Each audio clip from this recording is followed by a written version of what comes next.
Trade tensions rolled into Washington today. A proposed 25% import tax on cars driving the agenda. Voices for and against made themselves heard on Capitol Hill and at the U.S. Commerce Department. CGTN's Roee Ruttenberg was there and joins us with all the details. What happened? Susan, so the U.S. Commerce Department announced back in May that it was launching a Section 232 investigation into the import of foreign automobiles and auto parts. Section 232 specifically deals with national security under the 1962 Trade Act, and it allows the U.S. president to impose these tariffs if he feels that there is a national security need. Now, before this hearing even began, and this is a procedural hearing, a public hearing, before it began, some of those vocally opposed to it, leaders in the auto industry, met on Capitol Hill with lawmakers expressing their opposition. Let's have a listen. Working families lose when we have trade wars. Working families lose. Small businesses lose when we have trade wars. It's so not necessary. We can get at this by doing workforce development. We can get at skills training, but we cannot and should not impose tariffs, 25% tariffs on automobiles. Part of our company philosophy at Honda is to be a company that society wants to exist. However, it can only be achieved if we have policies in place that support our ability to thrive and prosper and remain competitive in the global marketplace.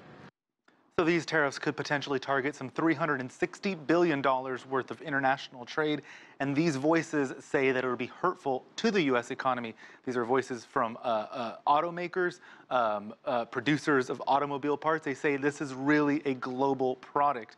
Now, that was the unified voice against. There was one voice in particular from the labor union in favor. Let's have a listen.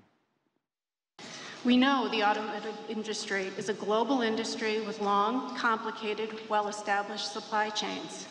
We caution that any rash actions could have unforeseen consequences, including mass layoffs of American workers, but that doesn't mean we should do nothing. So two interesting things about that video. One, you may have noticed the way they were seated. On the right side were these people testifying, effectively one by one reading statements. There was no Q&A. And on the left side were the government officials, 4 from the Department of Commerce, 1 from Transportation. The first person seated there was from the Department of Defense, meaning everybody who goes up on that stage realizes that the U.S. is seeing this as an issue of security, not just an economic one. Yeah, you wonder if they expected this kind of pushback. This was supposed to be 2 days? It was supposed to be 2 days. It got shortened to 1. A lot of people said, look, this is a show trial. The U.S. Commerce Department, the Trump administration has already made up its mind about the tariffs. This is just a procedural process. Now, U.S. Commerce Secretary Wilbur Ross addressed the hearing on Thursday morning. At the beginning, he said he was impressed by the high attendance, and he said nothing had been decided yet.